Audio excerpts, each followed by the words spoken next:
누가복음 5장 33절부터 39절까지 말씀을 저와 여러분이 함께 교독하겠습니다.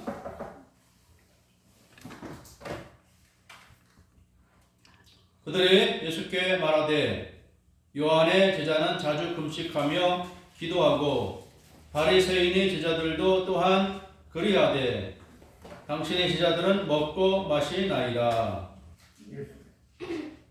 예수께서 그들에게 이르시되 우리 집 손님들이 신랑과 함께 있을 때에 너희가 그 손님으로 금식하게 할 수 있느냐?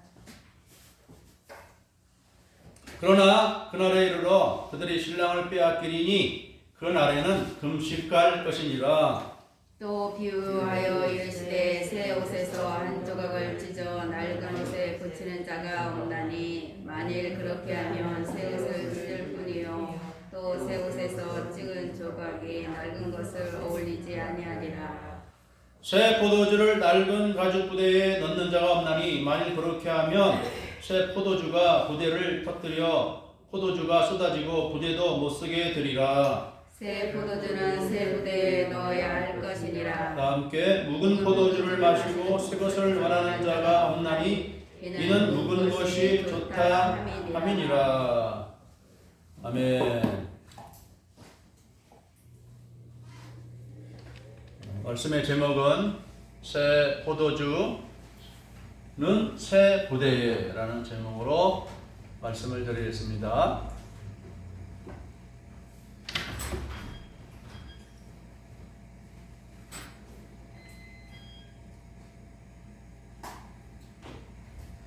오늘 말씀에서 보면 어떤 사람들이 예수님께 와서 질문을 했습니다. 그 어떤 사람들이 누구냐? 오늘 말씀에는 그들이 이렇게 나와 있는데요. 마태복음에서 보면은 그들은 세례 요한의 제자들이라고 그렇게 말씀합니다. 세례 요한의 제자들이 와서 뭐라고 말하냐면 우리와 바리새인들은 금식하는데 어찌하여 당신의 제자들은 금식하지 않습니까? 이렇게 마태복음에서는 그렇게 나와 있어요. 오늘 말씀에서는 요한의 제자는 자주 금식하며 기도하고 바리새인의 제자들도 또한 그리하되 당신의 제자들은 먹고 마시나이다. 이렇게 묻는 것이죠. 세례 요한은 원래 그 광야에서부터 그 생활을 시작했죠. 광야는 식물이 없는 것이고 집도 없는 것이고 아마도 불이나 어떤 초막을 짓고 세례 요한이 살지 않았는가 싶어요. 먹을 것이 없어서 메뚜기 잡아먹고 또 석청을 바위 이런 끝에 붙어있는 벌집에서 꿀을 따서 먹는 그런 생활을 했어요. 금욕적인 생활을 했죠. 그리고 또 그 세례 요한을 제자들이 따를 때에 금식하는 그런 훈련을 많이 했던 것 같아요. 그리고 바리새인들도 금식을 자주 했습니다. 어떤 바리새인이 기도하는데 자기는 일주일에 2번 금식한다고 했어요. 일주일에 2번 금식한다.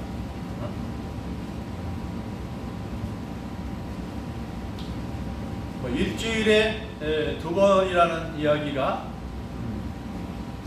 한 끼씩 2번이라는 것을 말하는 것인지 아니면 이틀을 말하는 것인지 아마도 일주일에 이틀을 금식한다는 그런 말씀으로 이해가 돼요. 그러니까 금식을 참 자주 하고 많이 하는 것이죠. 여러분은 한 달에 한 번 정도는 금식합니까? 우리는 한 달에 한 번도 한 달에 한 번이 아니라 1년에 한 번도 금식하지 않은 적이 금식하는 경우가 별로 없죠. 근데 굶는 경우는 있죠. 한 끼 어떻게 이제 뭐 점심을 많이 먹어서 저녁을 안 먹는다든가, 아침을 먹어서 점심은 건너뛰고 저녁을 일찍 먹는다든가, 다이어트를 위해서 그렇게 하는 경우는 있지만은 우리의 믿음을 위해서, 내 믿음의 성장을 위해서 그렇게 과연 금식한 적이 있는지. 물론 우리가 고난 주간에는 금식을 하죠. 그렇지만은 뭐 그 외에는 거의 금식하는 경우가 없을 줄 압니다. 또 뭐 배탈이 나서 어떻게 제대로 먹지 못하는 경우는 있어도 일부러 주님을 위해서, 내 믿음을 위해서 금식까지 하는 경우가 있는지. 저는 이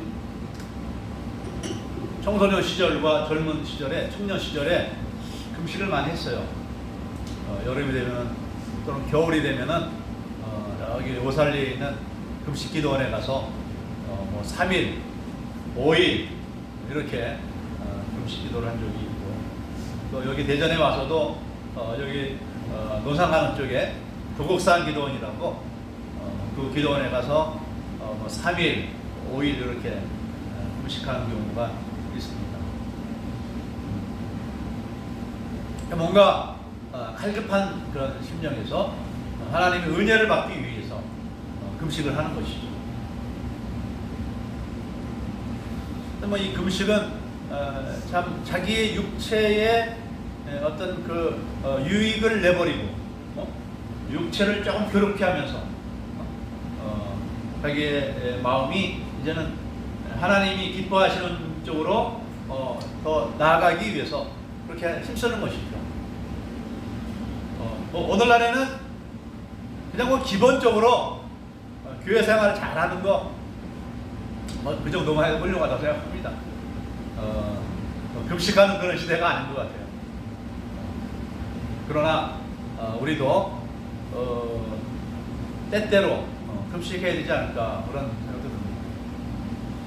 아무튼 그 예수님 때에는 예수님과 그 제자들은 금식을 하지 않았어요. 뭐 잘 먹고 뭐 잘 살았다 이렇게 하기는 좀 어폐가 있고, 이제 이 때때로 예수님을 통해서 병고침을 받고 은혜 받은 사람들이 예수님을 자기 집에 초대해서 잔치를 벌여서 잘 먹고 마시고 그런 경우는 있습니다. 그러나 예수님이 매일 그런 것은 아닙니다. 뭐 항상 그런 사람들로부터 초대를 받고 대접을 받은 것은 아니죠.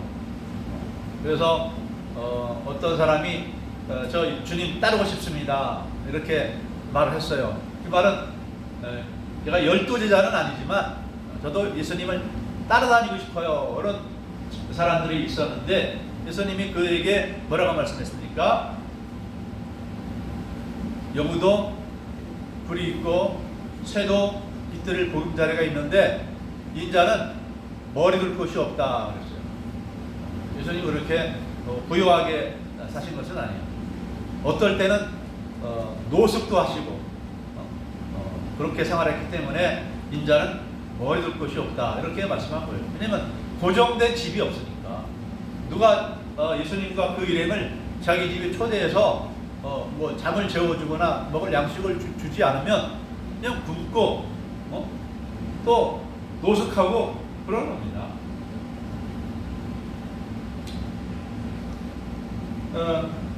그래서 왜 금식하지 않는지 이에 대해서 예수님께서 설명할 때 세 가지로 말씀합니다.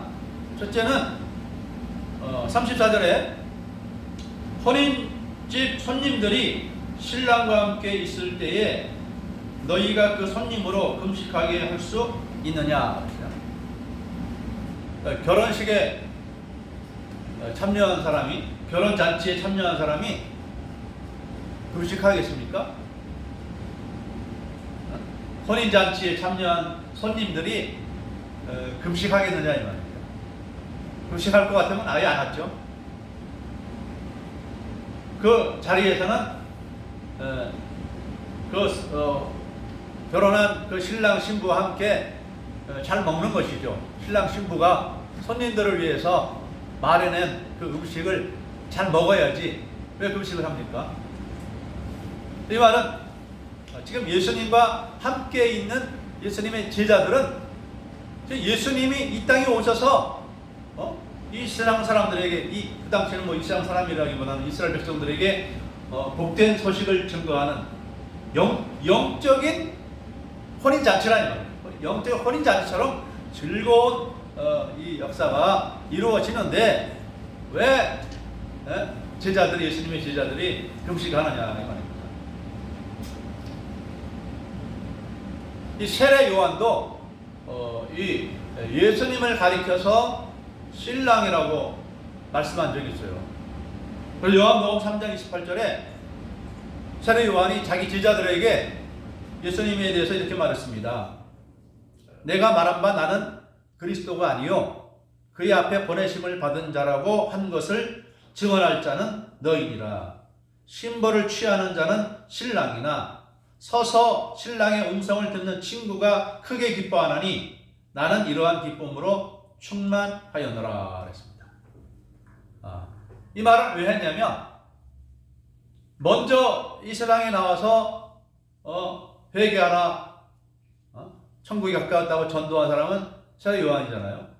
그래서 많은 사람들이 세례 요한을 따랐는데 그 뒤에 예수님이 나타나셨는데 이제 나중에는 세례 요한에게 모여드는 사람들보다도 예수님께로 가는 사람들이 더 많은 거예요. 그러니까 세례 요한의 제자들이 불안한 거예요. 선생님, 사람들이 다 우리한테 오지 않고 저 예수님에게로 갑니다. 그랬더니 그거 질투하지 말아라. 나는 신랑이 친구일 뿐이야. 그 결혼식에서 주인공은 신랑이죠. 신랑이 친구가 아무리 잘생겼어도 신랑 친구 보고서 이렇게 막 환영하고 하는 사람 없어요. 다 본청맞추게요. 다 관심은 신랑 신부에 집중되는 것입니다. 세례 요한은 말하길 나는 신랑이 친구이기 때문에 지금 사람들이 예수님께 하는 것 때문에 나는 좋다, 즐겁다 이렇게 말했어요. 예수님은 우리 신랑으로 오신 분입니다. 신랑으로. 우리 그리스도인들은 그의 신부입니다. 신부. 신랑이 신부를 위해서 이 집을 마련해 놓죠.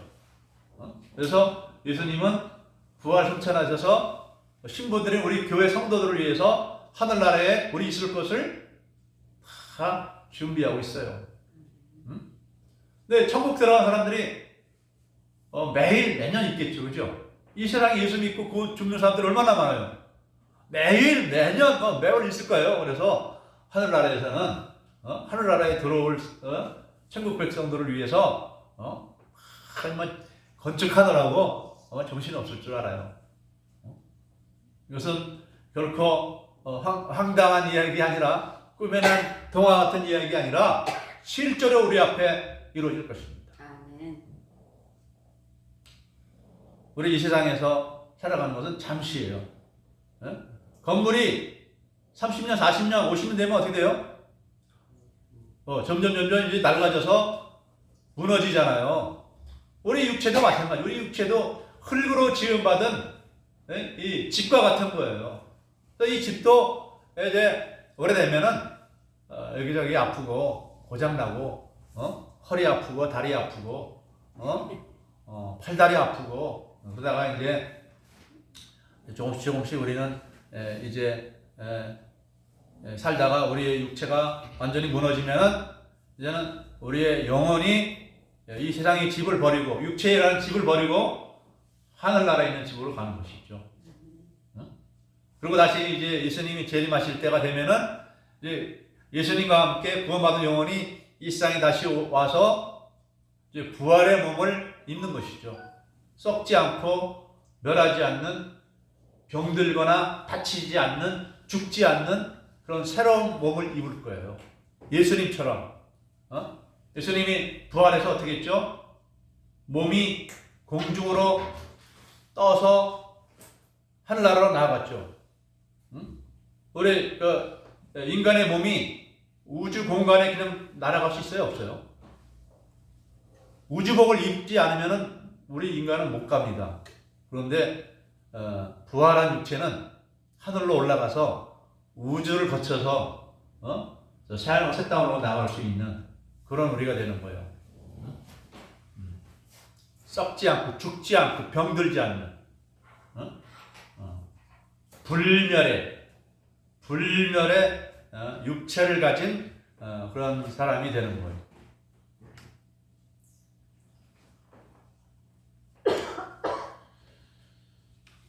아무튼 그래서 우리가 금식할 필요가 없다 이렇게 말을 하면서 예수님이 또 두 가지의 비유를 말씀을 더 하는데 이 몇 절입니까? 36절에 36절. 자, 새 옷에서 한 조각을 찢어 낡은 옷에 붙이는 자가 없나니 그랬어요. 자, 옛날에 옷은 주로 이 식물에서 나온 걸 가지고 만들었죠. 식물. 아니면 뭐 비단 같은 경우에는 이제 누에 고치가 이제 뽑아낸 그 누에 실로 만들기도 하고, 아니면 이제 이런 이제 뭐 배라고 하죠, 배, 삼배 이런 것으로 이제 직조를 해서 만드는데, 이런 식물성으로 만들어 놓은 것은 한번 세탁을 한번 하면 점점 이 물이 이제 이렇게 움츠러지죠. 이게 조직이 이렇게 막 움츠러지죠. 그래서 이 오래 입으면은 그것이 이제 점점 옷이 줄어드는 경향이 있어요. 그래서 새로운 옷감은 그 이제 조직이 엉성하고 오래된 옷은 탄탄하게 이제 쪼여진 옷이라 이 말이죠. 그래서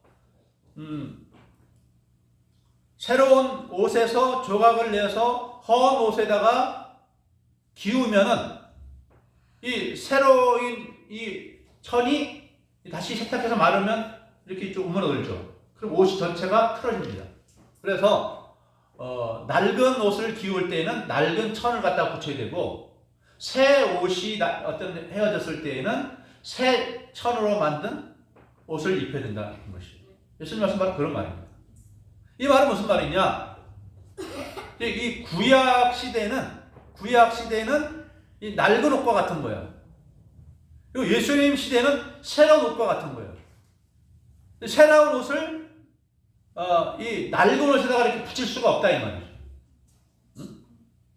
예수님이 가져온 복음을 구약 시대의 율법에다가 붙이면은 이게 어울리지 않는다 이 말이에요. 서로 통하지 않는다 이 말이에요. 그리고 또 하나의 비유를 들었는데, 포도주를 우리나라에서 포도주 담글 때는 뭐 이렇게 뭐 항아리 같은 데다가 이제 이 포도주를 담을 거예요. 아니면은 뭐 우리 서구에서 보면 무슨 나무로 된 아주 커다란 뭐 통 같은 데다가 나무로 만든 통에다가 포도를 넣고 발효를 시켜서 포도주를 만드는 것이죠. 근데 이때에는 포도주를 새로 이렇게 담그면 그 어디다 담냐면 가죽부대에 담는 가죽부대. 아마도 양이나 염소 가죽을 이렇게 이제 벗겨서 뭐 뒤집어 놓은 이런 형태가 될 거예요.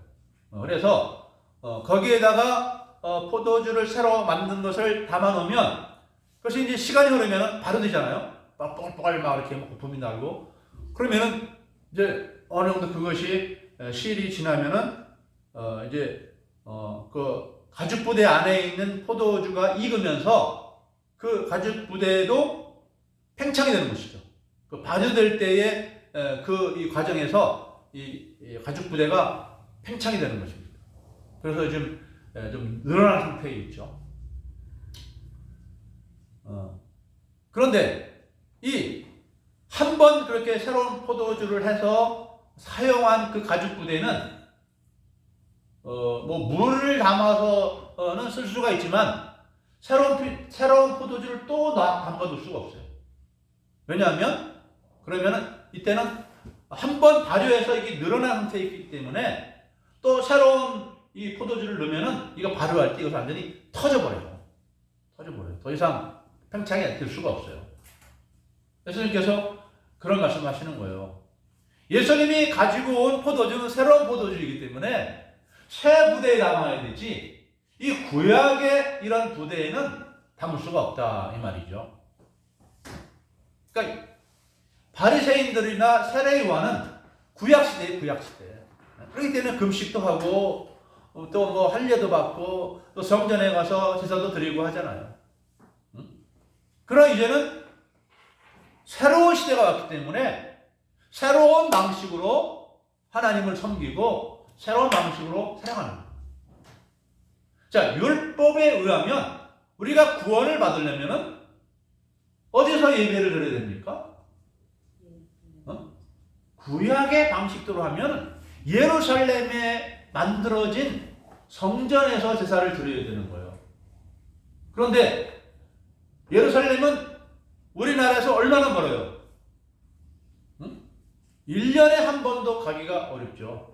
물론 비행기 타고 갈 수 있겠지만은 전 세계 기독교인들이 다 이 예루살렘에 모여서 예배 드릴 수 있어요. 그런데 요한복음 4장에서 보면은 예수님께서 새로운 예배 제도를 말씀해 주셨어요. 그 사마리아 우물가에서 만난 여인에게 여인이 예수님께 물었어요. 우리는 여기라는 건 사마리아에 있는 그리심산을 말하는데 거기에서 예배를 드리는데 당신들은 예루살렘에서 드린다고 합니다. 어떤 게 맞습니까? 근데 예수님이 유대인의 말이 맞다. 그러나 이제는 앞으로는 여기서도 아니고 그리심산에서도 아니고 예루살렘에서도 아니고 그 어디서든지 영과 진리로 예배할 때가 오나니 곧 이때라고 했어요.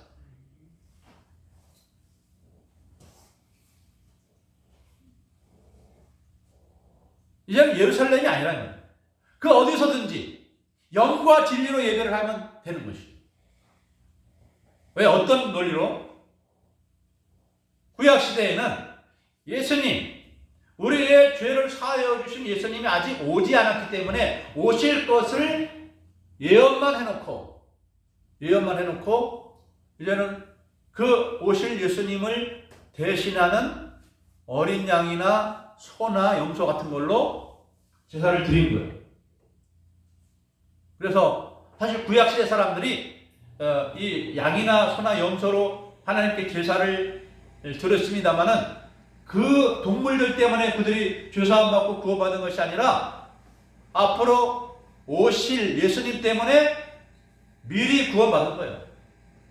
그래서 예수님을 예표하는 것이 바로 양과 소와 염소였던 것이에요. 그런데 예수님이 이제 주인공이 오셨어요. 오셨기 때문에 더 이상 이 염소, 소 이런 필요가 없는 거예요. 더 이상 이제는 죽을 필요가 없는 거예요. 그러니까 구약시대에는 수많은 양과 염소와 소들이 죽었어요. 제사 드릴 때마다 피 비린내가 나는 그런 환경에서 하나님께 제사를 드렸어요. 그 말은 무슨 말이에요? 우리의 죄라고 하는 것은 그냥 용서가 되지 않는 거예요. 우리가 회개할 때 내 대신 누군가 죽어야 되는 것입니다. 여러분, 이 세상에서도 마찬가지예요. 이 세상에서도 죄를 지으면 그 당사자가 감옥에 가거나 벌금을 내거나 해야지. 예? 그렇지 않은 경우 어떻게 됩니까? 뭐 벌금 같은 거는 다른 사람이 대신 이렇게 해줄 수 있어요. 그러나 본인의 죄는 본인이 감당해야 되는 그런 상황입니다. 그래서 하나님께서 이 세상적으로는 그 어떤 사람도 어떤 동물도 그 사람의 죄를 쌓을 수 없기 때문에 법을 정하여 주신 하나님이 대신 자기가 율법을 주신 분이 직접 자신이 희생을 치름으로써 우리 죄를 사하여 주셨어요. 제사도 필요 없는 거예요. 예루살렘의 성전 그 제사하는 그 제사장과 레위인이 그 제사의 도구가 아무 필요 없는 거예요. 이제 예수 그리스도의 이름으로 하나님께 아버지 직접 나아가서 예배할 수 있는 시대가 온 것입니다. 또 우리는 율법의 완성을 보고 있는 것입니다. 예수님께서 말씀하실 때에 내가 율법이나 선지자를 폐하러 온 줄로 생각하지 말라. 폐하러 온 것이 아니요 완전하게 하려 함이로다. 그래서 10계명이 폐해졌습니까? 10계명이 구약의 율법에 나온다고 해서 10계명이 폐해진 거예요. 어떤 이단들은 10계명도 폐해졌다고 그렇게 말하는 사람도 있어요. 이단입니다. 율법의 완성이지 율법 자체가 폐해진 것은 아니에요. 그래서 폐해진 것은 뭐냐? 옛날 방식이 폐해진 거예요. 방식이. 가죽 부대가 달라졌을 뿐 포도주랑은 동일하게. 또 오늘 말씀에서 보면 또 그런 말이 있죠. 묵은 포도주를 마시고 새 것을 원하는 자가 없나니 이는 묵은 것이 좋다 아니라. 이것이 무슨 말입니까? 유대인들은 우리가 지금까지 믿어오던 방식, 율법대로 믿어오던 방식이 좋다. 예수님이 가지고 온 이제는 성전도 필요 없고, 옛날처럼 구약 때는 뭐 목도 먹지 말라 뭐 이런 게 있죠. 만지지 말라 이게 있죠. 뭘 만지지 말아요? 구약 때는 뭘 만지지 말라고 그랬어요? 부정한 것 만지면 안 된다. 부정한 것. 시체, 죽은 동물. 그러면 벌레도 못 만지고요. 우리가 모기도 못 만지고요. 다 부정한 거니까. 개구리도 못 만지고요. 만지면 부정이죠. 또 먹지 말라는 음식. 이것은 이제 다 사도행전 15장에 의해서 이제 사람들이 정결해지는 것은 만지지 않고 먹지 않음으로 정결해지는 것이 아니라 어떻게 정결해집니까? 말씀과 성령으로 정결해지는 것이죠. 회개함으로써 십자가에서 우리가 정결해지고 또 말씀을 쫓아 성령의 힘을 입어서 말씀을 쫓아 살아갈 때 실질적으로 거룩해지는 것이지 뭐 만지고 먹고 이것은 우리의 마음을 성결하게 가져야 된다는 그런 표현이에요. 표현. 그래서 하나님을 만나러 올 때 너희는 신의 산에 하나님 강림하는데 옷을 빨고 여인을 가까이 하지 말라고 했어요. 그러면 다 엄마가 있고 누나도 있고 딸도 있는데 그럼 여자를 가까이 하지 말고 어떻게 하나님께서 다 가까이 있는데 그런 말이 아니죠. 구약 때에는 겉을 통해서 속을 새롭게 하는 것을 말해요. 그래서 우리 구약도 사라진 것이 아니라 우리는 구약의 율법을 자세히 설명하므로 하나님이 왜 그렇게 먹지 말라고 만지지 말라고 했는지 그 뜻을 헤아리면서 그 완전한 것을 구하는 신앙이 바로 오늘 우리의 신앙입니다. 그래서 우리가 신약만 믿지 않고 구약을 가지고 있는 거예요. 구약을 가지고 신약을 이해하고 신약을 통해서 구약을 이해할 때 이것이 하나가 돼서 올바른 믿음이 되는 것이죠. 이 구약과 구약은 필요 없다라고 하는 게 이단이고요. 신약을 무시하고 구약의 율법을 붙잡고 오늘날에도 유월절이 있다. 그렇게 하는 사람들 잘못된 거예요. 오늘날에도 어떤 음식 먹지 말아야 된다. 안식교와 안식교와 또 하나님의 교회라는 또 이 교회도 오늘도 유월절 지켜야 된다 그렇게 말하고 안식교는 율법이 예수님이 율법을 폐하려 온 것이 아니라 완전하게 하려 왔다 그랬기 때문에 율법도 우리 지켜야 된다 이렇게 또 오해를 하는 거예요.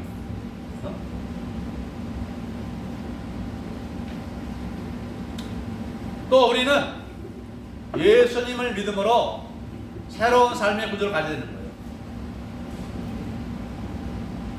이스라엘 백성들은 구약의 율법적인 삶을 살아왔던 것을 예수님의 말씀처럼 바꾸는 것이었다면 우리 율법이 없고 우리 이방인들이잖아요. 원래 이방인들로서 어떻게 살았어요?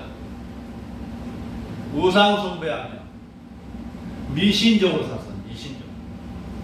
근데 우리가 예수님 믿을 때 우리가 주의할 것은 뭐냐면 미신적으로 기복적으로 예수님 믿는 것을 조심해야 되는 것이고, 즉 교회 잘 나오고 헌금 잘하고 교회 봉사 잘하면 하나님께서 만사형통하게 해주실 것이다.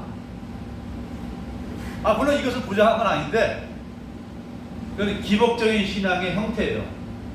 옛날에는 우상을 섬기면서 우상 앞에 절을 하고 뭐 제사 잘 지내고 또 뭐 그 미신의 규례도 많죠. 뭐 묻지방을 뭐 앉지 말고 그런 여러 규례들을 잘 지키면 무병장수 만사형통할 걸로 생각하고 그 신을 믿은 것이죠. 근데 예수님을 믿을 때도 그렇게 하는 거예요. 물론 우리가 교회 열심히 나오고 헌금 잘하고 봉사하는 거 이것이 필요 없다는 얘기 아닙니다. 더 중요한 건 뭐예요? 말씀대로 사랑하는 거예요. 말씀대로 살아야 순종의 복을 주는데 교회 열심히 나오고 봉사하는 것은 말씀을 배우기 위해서 열심히 나오는 거죠. 교회 와서 예배를 드리는데 말씀은 안 들어. 말씀을 듣고도 안 지켜.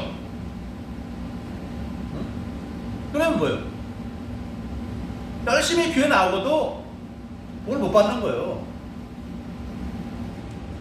복이라는 것은 하나님 말씀에 순종할 때 오는 거예요. 말씀에 순종해도 하나님 오는 이유는 뭡니까? 연단하시려고, 복을 주시려고 연단이 오는 거예요. 가끔 하나님 말씀을 잘 순종한 사람에게도 연단이 때로 와요. 역경이 와요.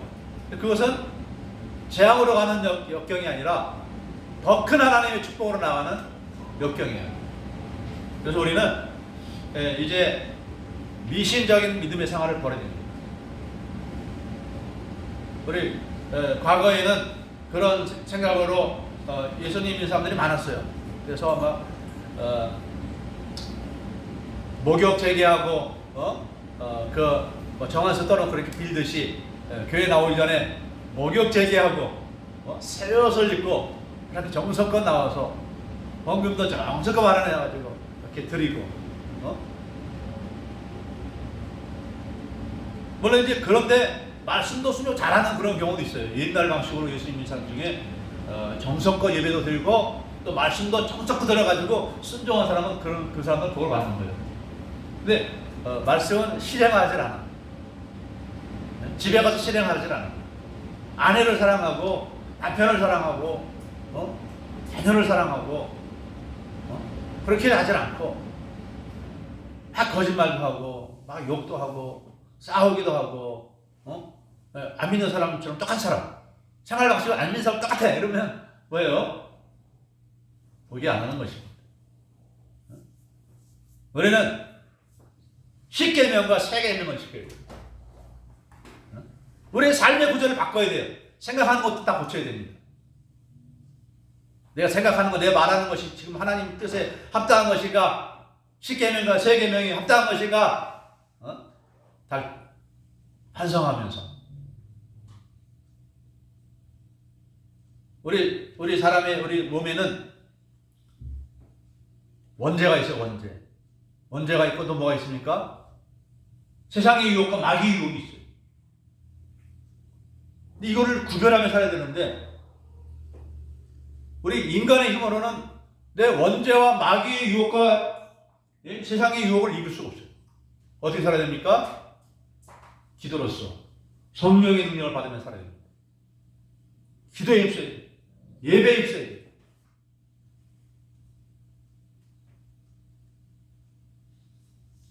비록 우리가 금식하지는 않지만 이제 우리의 마음을 경건하게 해서 내 육신대로 세상의 물결대로 살아가는 아무 생각 없이 끌려가는 그런 우리가 아니라 이제 우리가 하나님께 예수님께 배운 말씀처럼 예수님이 나를 따라오려거든 어떻게 따라오셨습니까? 예수님을 따르려면 어떻게 따라오라 그랬어요? 자기를 부인하고 자기 십자가를 지고 따르라고 했어요. 자기를 위해 살지 말고 이기적인 삶을 살지 말고 주님께서 당신의 생명을 버려서 우리 인생들을 우리를 구원해 주신 것처럼 우리는 나 자신을 희생해서